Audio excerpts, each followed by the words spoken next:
Hello అండి. Welcome to my channel Padmini cook book.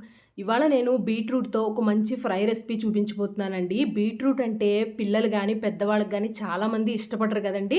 ఇలాంటి బీట్రూట్‌ని ఒక మంచి పొడితో ఫ్రై చేసి చూపిస్తున్నాను. ఇలా గనక ఒక్కసారి మీరు కూడా ఫ్రై చేసి చూడండి.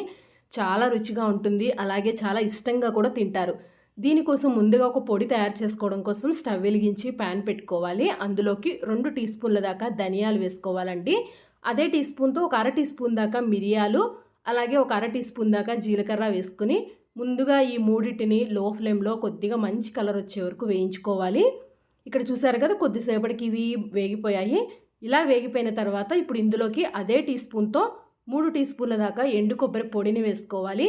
మీ దగ్గర ఎండు కొబ్బరి ముక్కలున్నా కూడా కట్ చేసుకొని కూడా వేసుకోవచ్చు. తర్వాత ఇందులోనే కొద్దిగా కరివేపాకును కూడా వేసుకోవాలి. కరివేపాకు ఎక్కువగా వేసుకున్నా కూడా ఫ్లేవర్ చాలా బావుంటుందండి.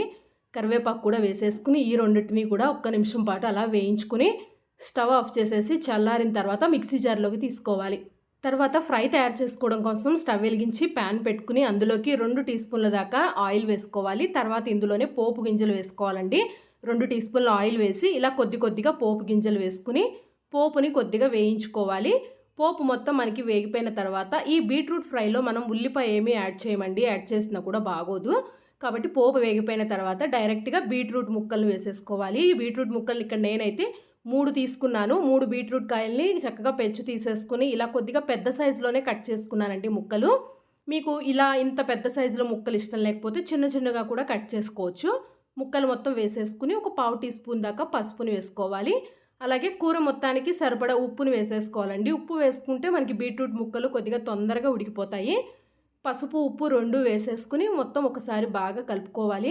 మీకు చూడడానికి ఇక్కడ మరీ పెద్దగా కనిపిస్తాయి కానీ ముక్కలు ఇవి ఉడికేసరికి మనకి చక్కగా ఉడికిపోతాయండి. సాఫ్ట్‌గా అయిపోతాయి. తర్వాత మూత పెట్టేసి ఒక 10 నిమిషాలైనా లో ఫ్లేమ్‌లో బాగా మగ్గించుకోవాలి. ఈలోపు ఇక్కడ మనం ముందుగా వేయించి పెట్టుకున్నవన్నీ మిక్సీ జార్‌లోకి తీసుకున్నాం కదా! అందులోనే కారం వేసుకోవాలి. ఇక్కడ నేనైతే 3 టీ స్పూన్ల కారం వేసుకున్నానండి. ఫ్రై మొత్తానికి తగినట్టుగా కారం వేసేసుకుని మెత్తగా పొడిలాగా గ్రైండ్ చేసుకుని పక్కన పెట్టేసుకోవాలి. ఇక్కడ కొద్దిసేపటికి చూసారు కదా, మనకి ముక్కలు చక్కగా ఉడికిపోయాయండి. ముక్కని ఒక్కసారి గరిటెతో కొద్దిగా తుంచి చూస్తేనే మీకు అర్థమైపోతుంది ముక్క ఉడికిందా లేదా అని. ఆల్రెడీ మనం ఉప్పు కూడా వేసాం కాబట్టి కావాలంటే మీరు ఒక ముక్క తిని కూడా చూడండి. ఇంకా మీకు ఉడకలేదు అనిపిస్తే ఇంకొద్దిసేపు ఉంచుకుని అలాగే లో ఫ్లేమ్‌లో పెట్టుకుంటే బాగా ఉడికిపోతాయి ముక్కలు. మీకు ముక్కలు బాగా ఫ్రై అయితే కూడా బాగోదండి. ఇలానే చక్కగా ముక్కలు ఉడికే వరకు ఉంచుకోవాలి.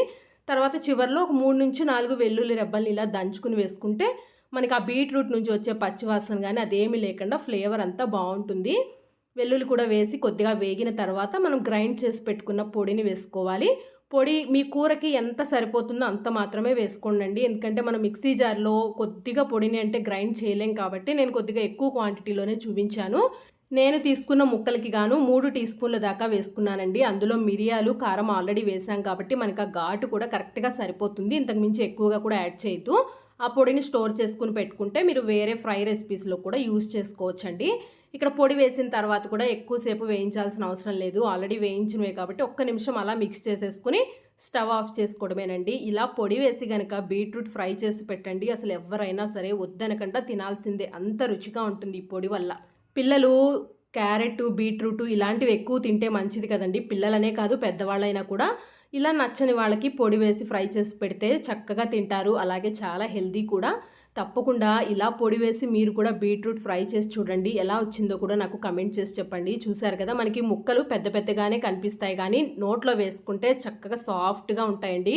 చక్కగా ఉడికిపోయి ఉంటాయి ముక్కలు. తప్పకుండా మీరు కూడా ట్రై చేయండి.